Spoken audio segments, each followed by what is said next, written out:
Welcome to my channel. I am Simran Jahani. तो all the class 10 students, अभी आपको बताती हूँ सोशल साइंस का फुल ऑन सिलेबस 2025-26 के बैच के लिए। तो welcome to your class 10। Board year है, बहुत अच्छे से पढ़ना है। तो चलो अब की बार सोशल साइंस का सिलेबस मैं आपको बताने ही नहीं वाली हूँ, साथ ही के साथ में आपको डे 1 से मैं पूरी एसएसटी यहाँ अपने चैनल पे पढ़ाऊंगी। जल्दी से सब्सक्राइब कर लो चैनल को, नोटिफिकेशन बेल को ऑन कर लो सो दैट जब भी मैं आपको चैप्टर पढ़ाना शुरू करूँ आपके पास नोटिफिकेशंस पहुंच जाए। और डिस्क्रिप्शन बॉक्स में मैंने अपनी इंस्टाग्राम आईडी का लिंक दिया है जहां पे आपको सोशल साइंस के अगर आपको नोट्स चाहिए, इंपॉर्टेंट क्वेश्चन चाहिए, एनसीईआरटी के सॉल्यूशंस चाहिए एंड स्पेशली नोट्स, यानी कि इतना lengthy chapter and you want कि कंसोलिडेटेड नोट्स मिल जाए ना, वो भी इजी लैंग्वेज के, तो टेंशन नहीं लेनी है। बहुत बढ़िया नोट्स मैंने अपलोड कर दिया है, वहां से जाके आप चेक कर सकते हो। तो बिना कोई टाइम वेस्ट करे मैं आपको बताती हूँ हमारा एसएसटी का पूरा सिलेबस। एंड आप चैनल को सब्सक्राइब कर लो, नोटिफिकेशन बेल को ऑन कर लो, क्योंकि मैं जल्द ही आपके फर्स्ट चैप्टर से पढ़ाना स्टार्ट करा दूंगी। ओके, तो हिस्ट्री का देखते हैं सबसे पहले। तो हिस्ट्री में से first chapter the rise of nationalism in Europe, ये हमारे को पढ़ना है, ठीक है जी। अब नेक्स्ट हमारा चैप्टर आता है chapter number 2 nationalism in India, इसको भी हमारे को पढ़ना है फुल ऑन, ठीक है। अब बात करेंगे जो चैप्टर्स में से कुछ चीज़ें डिलीट हुई हैं, तो इसे लिखो। जो हमारा थर्ड चैप्टर है the making of global world, जो आफ्टर हाफेलीज आपको पढ़ना होता है, इस चैप्टर को आपको पूरा नहीं पढ़ना है, सिर्फ और सिर्फ आपको इस चैप्टर का टॉपिक नंबर 1, 1.2 एंड 1.3 तक पढ़ना है, ठीक है जी। इतने तक आपको पढ़ने हैं ये वाला चैप्टर हमारा, जिसका नाम है the making of global world. और जो इसके आगे के टॉपिक्स है, अगर आप सोच रहे हो उनका क्या होगा, जैसे टॉपिक नंबर 2 से लेके 4.4 तक, ये जो टॉपिक्स है आपके प्रोजेक्ट वर्क में काम आने वाले हैं, ठीक है जी। तो भैया बोर्ड एग्जाम के लिए तो हमारे को 1 to 1.3 तक ही पढ़ना है, ये लिख लो। अब आता है ये chapter the age of industrialisation. कई बार कुछ स्कूलों में ये चैप्टर को पढ़ाया जाता है, ठीक है, बट ये क्यों पढ़ाया जा रहा है मैं भी पढ़ा सकती हूँ शायद आपको, अगर आपकी यूटीज में आने वाला है। तो it is to be assessed as a part of periodic assessment only, यानी कि सिर्फ यूनिट टेस्ट या हाफेलीज में ही ऐसा पूछा जा सकता है। जो आपका फाइनल बोर्ड का पेपर होगा उसमें इससे क्वेश्चन नहीं आने वाले हैं, तो बोर्ड के हिसाब से ये डिलीटेड है। जस्ट आपके स्कूल में अगर आपको ये पढ़ाया जा रहा है तो वो यूनिट टेस्ट में, कि आपको नॉलेज हो इस चीज़ की भी, इंडस्ट्रियलाइजेशन कैसे हुआ था, उसके लिए ये आपको कराया गया है। बोर्ड एग्जाम में इससे कोई क्वेश्चन नहीं आएगा, so you can skip it अगर आपके स्कूल में नहीं आएगा ये यूटीज में। तो last but not the least print culture and modern world, ये आपको पूरा पढ़ना है, तो इसको आप मार्क कर लो। तो टोटल में कितने चैप्टर पढ़ने हैं? नंबर 1 ये फुल पढ़ना है, नो डिलीशन। ये भी फुल पढ़ना है, नो डिलीशन। ये नंबर 3 है, इसमें से कुछ टॉपिक डिलीट हुए हैं, कुछ क्या काफ़ी सारे डिलीट हो चुके हैं, सिर्फ 1 से लेके 1.3 तक पढ़ना है, छोटा सा ही पढ़ना है आपको बस, ठीक है। देन ये दोनों, ये वाला चैप्टर फुल ऑन डिलीटेड है। ये प्रिंट कल्चर चैप्टर आप कह सकते हो, ये चौथा चैप्टर है जो आपको पढ़ना है, ये आपको फुल पढ़ना है। Print culture and modern world में कोई डिलीशन नहीं है। तो 4 चैप्टर आपको हिस्ट्री के पढ़ने हैं, और हिस्ट्री की जो हमारी वेटेज है गाइज वो 20 नंबर है, ठीक है। सबसे लेंदी हमारा हिस्ट्री ही रहता है। ओके, करा देंगे कवर, आपको कोई टेंशन की जरूरत नहीं है, ठीक है जी।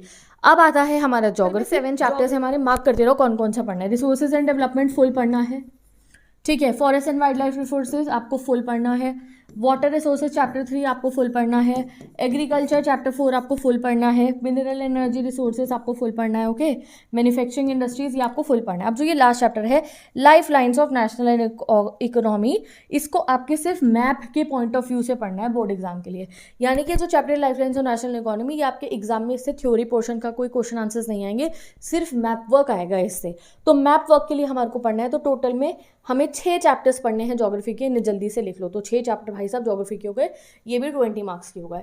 अब आता है हमारा सिविक्स या फिर पॉलिटिकल साइंस, ठीक है।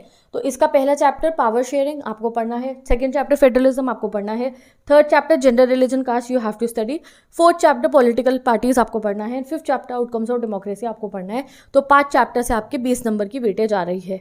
अब last but not the least आते हैं हम इकोनॉमिक्स के ऊपर। अब इकोनॉमिक्स में चैप्टर्स तो कम है, बट वेटेज इसकी भी 20 नंबर ही है। तो चैप्टर नंबर 1 डेवलपमेंट आपको पूरा पढ़ना है। Sectors of Indian economy guys आपको पूरा पढ़ना है। मनी एंड क्रेडिट आपको पूरा पढ़ना है। तो 3 चैप्टर्स तो ये पूरा पढ़ने हैं। अब globalisation and the Indian economy to be evaluated in the board examination, और इसके 2 टॉपिक्स आएंगे आपके बोर्ड एग्जाम में, what is globalisation, factors that have enabled globalisation. तो ये जो आपका 4th चैप्टर है ग्लोबलाइजेशन, इसमें आपको 2 ही टॉपिक पढ़ने हैं, what is globalisation and what factors have enabled the globalisation. तो समझ गए, उससे आगे पीछे का नहीं पढ़ेंगे हम, सिर्फ इन दोनों टॉपिक्स को पढ़ने वाले, ये हमारे बोर्ड के पेपर में आएंगे। और जो बचे हुए टॉपिक्स है, जैसे इस वाले चैप्टर के ये टॉपिक्स और हैं, प्रोडक्शन अक्रॉस कंट्री, चाइना के toy in India, world trade organisation, struggle of fair globalisation, ये आपको प्रोजेक्ट वर्क में काम आएगा। तो इस चैप्टर के बाद 2 ही छोटे छोटे से टॉपिक पढ़ें ग्लोबलाइजेशन के। And last but not the least जो ये कंज्यूमर राइट चैप्टर है, ये भी प्रोजेक्ट वर्क का है, ठीक है जी। तो ये वाले टॉपिक हैं, ये आपसे यूनिट टेस्ट में पूछ लिए जाएंगे ग्लोबलाइजेशन के, या वैसे पूछ सकते हैं, बट बोर्ड के पेपर में हमें सिर्फ डेवलपमेंट पढ़ना है, सेक्टर्स ऑफ इंडियन इकोनॉमी पूरा पढ़ना है, मनी एंड क्रेडिट पढ़ना है, ग्लोबलाइजेशन के 2 टॉपिक, व्हाट इज ग्लोबलाइजेशन और फैक्टर्स जिनकी वजह से ग्लोबलाइजेशन हुआ, बहुत ही छोटा सा कॉन्सेप्ट है। इस तरीके से आपका पूरा का पूरा पेपर आने वाला है। अब यहाँ फ्रेंचाइजोनेसिज्म इन यूरोप में क्या पढ़ना है, क्या चीज़ पढ़नी है, वो तो आपको चैप्टर जब पढ़ाऊंगी तो विद इन बहुत ही अच्छे से हम उसको कंप्लीट कर लेंगे।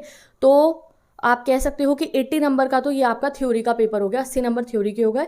बाकी के जो बचे हुए नंबर है वो आपके प्रोजेक्ट वर्क्स के हैं, तो प्रोजेक्ट वर्क भी अपना अच्छे से बनाना, ठीक है। इसके लिए आपको आपके स्कूल से भी बता दिया जाएगा, तो उस चीज़ का आप ध्यान रखना, ठीक है जी।